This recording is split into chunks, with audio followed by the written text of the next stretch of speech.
Oh, Chelsea have arrived. I have been waiting for a performance like this now in the Premier League. This is the second game of the season, but Chelsea smashed West Ham 5-1 after falling 1-0 in the beginning of the game from a brilliant shot by Lucas Paqueta. We'll talk about the goalkeeper, Sanchez, who I backed, but we have to speak about João Pedro. We must speak about Estêvão. We're going to analyze the game. This is your post-match analysis. This is Footy Judge Mo. If you are here and if you're first time, make sure to hit that like button and subscribe to the channel. The like button helps the channel go to the next viewer. So the like button looks like thumbs up underneath the video. If you're new here, subscription, the notification bell to know when we go live as well. But let's talk about the game. I think Chelsea's attack, if they click like this, they're going to be a problem. Unfortunately, Cole Palmer got injured in the warm-up and everyone was worried. I saw a little bit of panic, of course, on Twitter, on social media. Palmer, what are we going to do without Palmer? But Enzo Maresca easily just slotted in Estêvão. However, there was a change of tactics and a change of positioning on the pitch because Cole Palmer is not there. I'm going to start by actually saying that João Pedro played as a second striker or an attacking midfielder brilliantly, actually.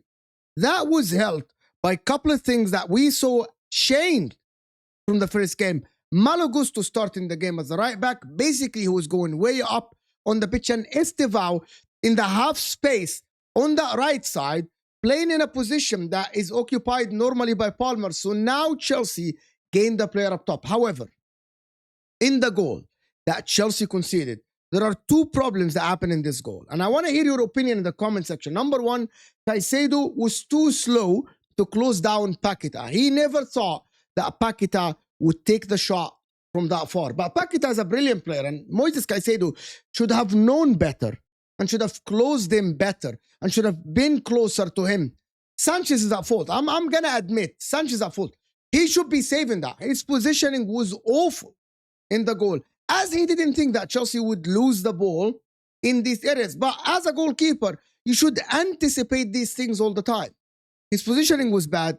He was a little bit away from his goal, and he had to go back. And still, when he go back, he was outside of, like, it was like 3-4 yards ahead of the goal line. And the ball was hit brilliantly. I'm going to admit the ball was hit brilliantly. But a goalkeeper should be saving that, Sanchez. These things cannot continue. You ended the season very well, and I backed you. I backed you at the end of the season, and I backed you in the summer. And I said that Sanchez's mistakes have been a little bit way less than the beginning of last season. But now you're going back into mistakes like this. It started in the Crystal Palace game with the easy goal that got chopped off. And now this goal that could have put Chelsea under a little bit of pressure in this game. West Ham caught life. And he needs to do better, Sanchez. If Chelsea are not going to go for a goalkeeper, Sanchez needs to absolutely a little bit be better because it cannot continue like this. But listen, Chelsea came back in the game. And João Pedro was the catalyst of the majority of their attacks. They picked up the pace, they picked up the form. And João Pedro, it's actually João Pedro did something that a lot of people didn't see today, which is he started attacks. He got involved in the middle, and then he went to be the second forward next to the lap. That is what an attacking midfielder do. Cole Palmer doesn't do these things. I'm not saying that João Pedro is better than Cole Palmer. It's just completely two different players. One player that is going to end in the 18 and one player that is going to end outside the 18 to play that final pass.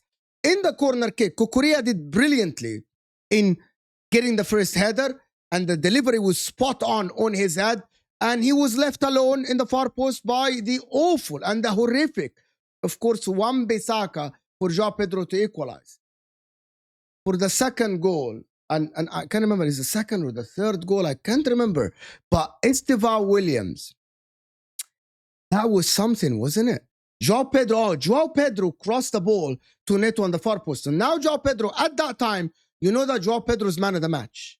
At that time, you know that João Pedro is man of the match. But I don't want to just, João Pedro's highlights of the game is going to take away from, I think, one of the players that will be a star for Chelsea, that is a very versatile, which is Estêvão. Estêvão, the Brazilian wonder kid, and 18 years old. And you have to see this. He's the youngest ever player for Chelsea to register an assist in the Premier League. That is not easy. That is not easy. And he was amazing in the goal that he did. And he passed to Enzo Fernandez on a plate, the movement, the passes. And I'm going to say that Delap did brilliantly in that goal, by the way. The layoff to Estêvão, the third man runner.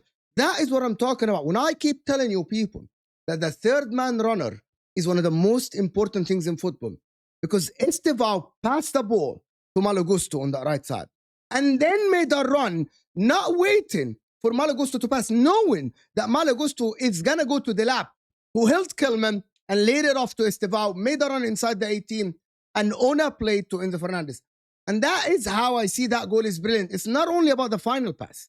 It's about the movement, Estêvão, the maturity of Estêvão William in that goal.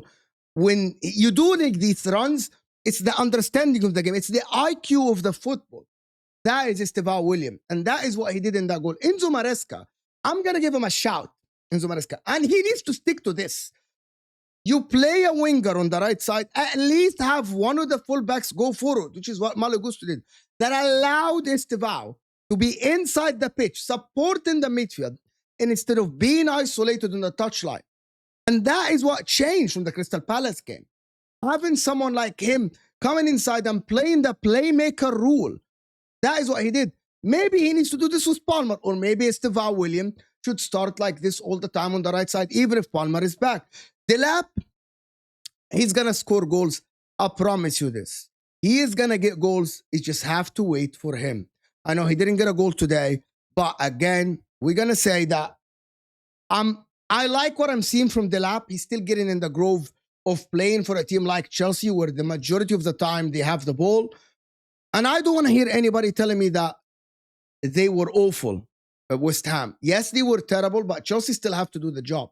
And they have to do the job away at a London stadium, packed. Fans are on it. West Ham looked like on it in the first 5-10 minutes. They look like they're on the game. They're on the press. But Chelsea, after conceding the goal, they looked absolutely brilliant. Him, Estêvão, and João Pedro, they take the spotlight from everyone on the pitch. I thought Caicedo played brilliantly after the goal. Chalobah, though, he scored the goal. But Chalobah looked so solid today. Looked absolutely solid today, Chalobah. And that is what, to be honest, you have to actually play because Colwell is injured. But he's showing Chelsea that they can rely on him. I still think they need to sign a centre-back. However, we saw today that I think Fofana played at the end of the game. Wesley Fofana coming to life again at Chelsea. But you let me know in the comment section what you think about the two centre-backs, Tosin and Chalobah. Can they maintain this performance? Can they look like this for the majority of the season? Are they reliable? You let me know in the comment section. But a player also that is underrated today is Pedro Neto, who I thought had a brilliant game. He played very well. He played on the left, and then he switched to be the right side at the end of the game when Estêvão was subbed off and Gittins came on. And Neto looked good. He looks electric. He looks like someone who wants to actually nail the starting position. He doesn't want competition. He's like, no, this is my spot, and I'm here to take it. And Enzo Maresca needs to give him more and more and more. Just give him confidence, and this guy is going to go back to be the scary player that he was at Wolves. When Arsenal wanted him, I think there was a talk about other teams that wanted Neto before his injury, but unfortunately he was hindered by injuries this season.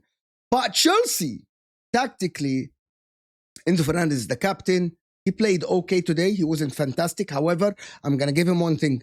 Making that run is what we saw from Enzo Fernandez last season. And I'm going to say this, and I want to hear what you guys think. I criticized Enzo Maresca for playing Enzo Fernandez on the right side in the first game.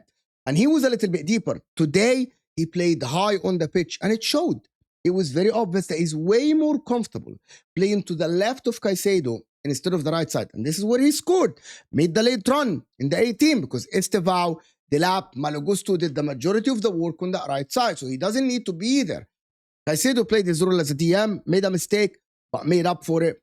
But this is the Chelsea I've been waiting for forever. This is the Chelsea, and I told people that should be maybe the dark horses, the title contenders. They should be away from the pack.